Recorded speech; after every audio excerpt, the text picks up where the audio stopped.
It's Tuesday. It's time to go to the vet again because we went 2 weeks ago and it's been 2 weeks and now I gotta go again. This is getting really old. Say hi. Say hi. No. Oops, sorry. So we're back. Don't have results yet because the doctor is in surgery, so we may hear from them later. I'm sure he's fine. He's not acting weird or anything, so. I don't know if I mentioned this before. I know I did tell you that he has FIV. His immune system is shot. So when we took him in, he was a stray. We took him in January. And because he had an injury, so we wanted to get that taken care of. And that just started this whole getting him fixed and this, that, and the other. So we found out the hard way through a couple of emergency vets that his immune system's just shot. So we had to figure out a way to keep him incorporated with the other cats and still give him his best life and keep him healthy. So we have to separate him every night so he's got his own space to fall asleep, so he's not, when there's a lot of cats around, they don't really get deep sleep because there's always something going on, or somebody's wanting to fight with someone or play with someone or whatever. So that gives him his time to be alone to actually get some good sleep. So we figured out the hard way that that's what he needs to do, on top of getting prednisolone twice a day. And in the beginning, there was more time alone than not because we're still integrating, and really it's a best practice, and I feel very strongly about this because I have 14 cats, and at the most I had 16. When you integrate, it's really not a good idea to just plop a cat in the middle of a bunch of other cats and be like, okay, this is your new friend now, or even if it's just one other cat, because you don't know how it's going to go, especially with kittens. Don't do that with kittens. Please don't. Please don't. And if you're going to do it with kittens, at least hold on to the cat just in case you think that your gentle, loving cat, becomes not gentle, loving and starts spazzing out and knocks the kitten out. I'm just saying that stuff can happen. So that being said, when we first got him, it was, we usually do like a 2-week integration. They got to get used to the smell, and you start putting objects out with everybody's scent on it so that, they know there's somebody new, and the new person or the new cat gets familiar with the other smells and all that. So we had all that going on. Anyway, he's fully integrated now. It's been months. So yeah, but he still has to be in the garage at night so he can get good sleep and all that. So really the blood work is just to look at his platelet count and hemoglobin and whatever else they do with the blood. I never get to see the charts. Otherwise, I'd give you more information. I've only ever seen the charts like once or twice, and that's only when they were really low or like bordering low. So, yeah. So now we're home. I got to put air in my tire because it's low. And, yeah. In case you don't know what this is a tire inflator. And this part goes into the socket over here. In there. And you turn your car on, and then this part here, where is it? I'm trying to do this one-handed. That was smart. Yeah. This part here goes on your tire, and then this part reads the pressure that you've got coming from your tire, and then you just turn it on, and then it'll just inflate to wherever your tire needs to go. It's pretty handy. I don't know how much it is. I think it's like $50, $60. This brand is Cobalt. Yeah, very handy.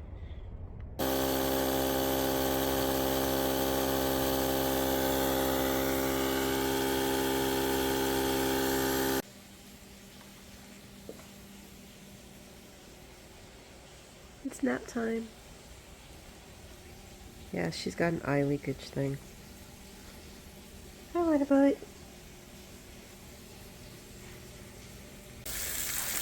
I was all set to make this wonderful Thai salad, and then I got into the kitchen and said, nah, I'm not doing that. So I'm warming up some cabbage leaves so that they're not cold and hard.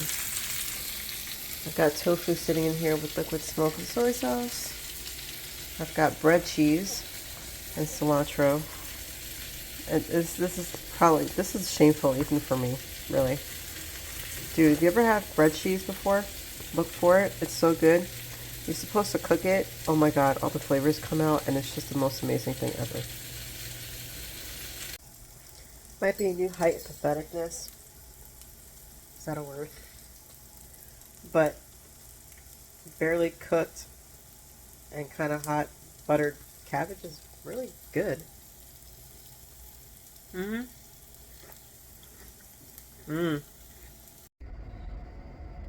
So I'm looking outside and the neighbor's chicken is in my backyard eating the bird seed and the deer food out of the bowl. That's hilarious.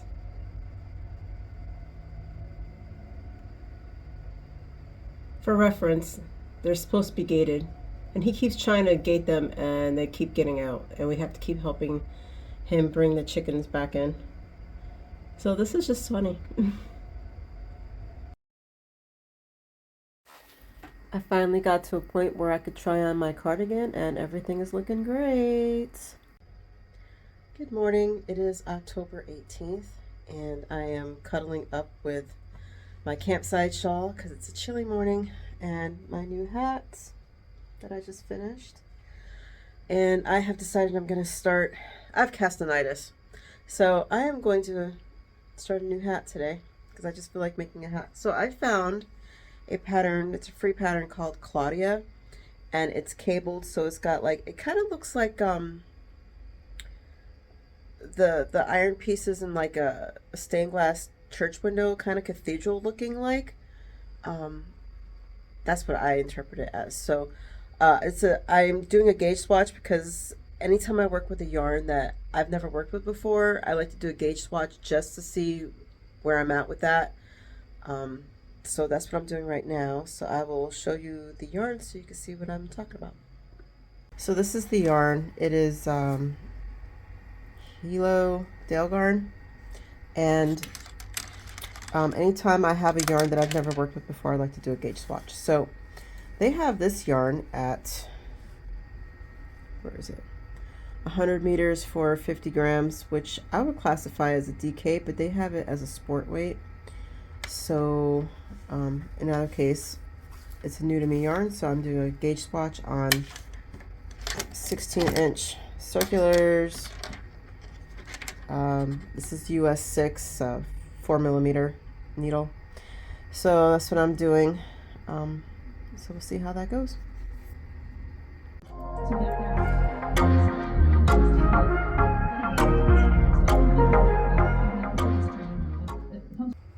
The problem with having Caston-itus is that 3 rows into my hat, I want to knit another hat. And I'm looking at my wall of yarn, and it's like, well, it'll still be this color, but I want to knit another sock head hat. I don't know. Should I? I want to try to stick to hats that go with my wardrobe, but I have all these colors. I want to knit the colors. I don't know what to do. I don't know what to do. Okay, I found my colors. It doesn't go with anything, but I'm going with my heart.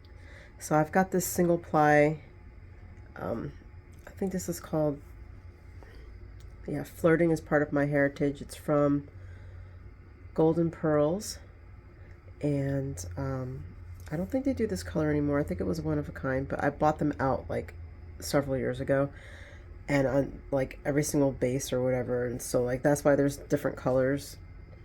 I guess, I don't know, maybe they did it twice and I got 2 different dye lots or 3 different dye lots. It doesn't matter. I love it in every shade. So what I'm going to do is I'm going to make the sock head hat, and this is going to, I like to do a double brim and then fold it over and then sew it together. So this is going to be the inside of the hat, of the brim. And then I'm going to do probably maybe this color for the outside of the brim, because that's the part that you're going to see. And then whatever's left, kind of stripe it with these two for the rest of the hat. that's where I'm going with it for now. So that'll use this up, because I'm really not going to use this single ply for anything else, because like I can use it for shawls. I'm not going to use it for a garment. I'm not going to use it for anything else. So it's might as well I'm not going to use it for socks. So might as well use it for a hat. So that's what I'm going to do. And I'm going to knit that on my US 4s, which I don't know what that is in millimeters. 3, I think. Alrighty. I got as far as, what, 1.5 to 2 inches before I cast on another hat. Clearly, I'm just in a hat mood today. Yeah, I think that's what's going on.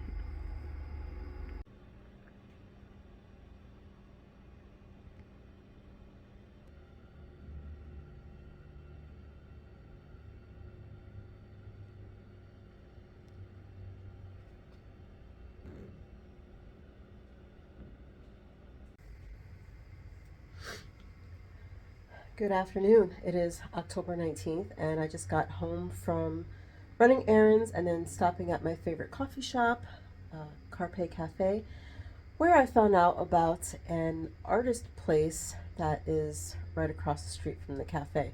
Now, my favorite coffee shop is part of a group called Carpe Artista, and there's like this section where I live where they have it's a lot of artist run stuff, and they do a lot of events and things like that. And I think they actually might be part of the farmers market too.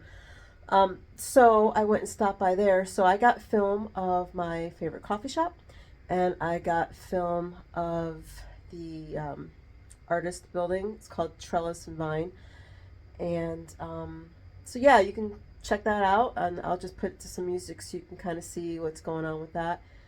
And if you're ever in the Smyrna area, you should go check it out, because it's pretty awesome.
Good morning. It's the next day, October 20th. It is 10:20 in the morning.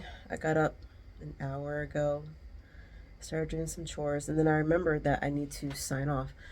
So, concert was amazing, and I had a grin on my face the whole time, and I danced and jumped and clapped and did all the things. And so, yeah, I hadn't been in that arena for a very long time. Actually, I had a name change since the last time I was there, so that was like 15 years ago or something like that. So yeah, the opening band dive was actually pretty good, and I thought it went well with the genre for Depeche Mode, and Depeche Mode is awesome, as I'm sure they always are.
yeah, after that, we went to a bar across the street called Pushing Daisies, where I danced with a drunk girl. And have you been to Nashville at a bar on Broadway if you haven't danced with a drunk girl?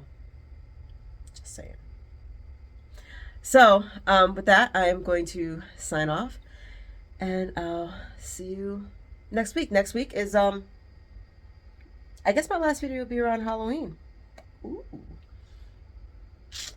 I don't have anything fancy planned, sorry guys. But that'll be the last one. So enjoy your Rhinebeck videos. I will completely understand if you push mine to the side to watch Rhinebeck videos, because I'll be watching them too. And I'll see you in a week. Bye.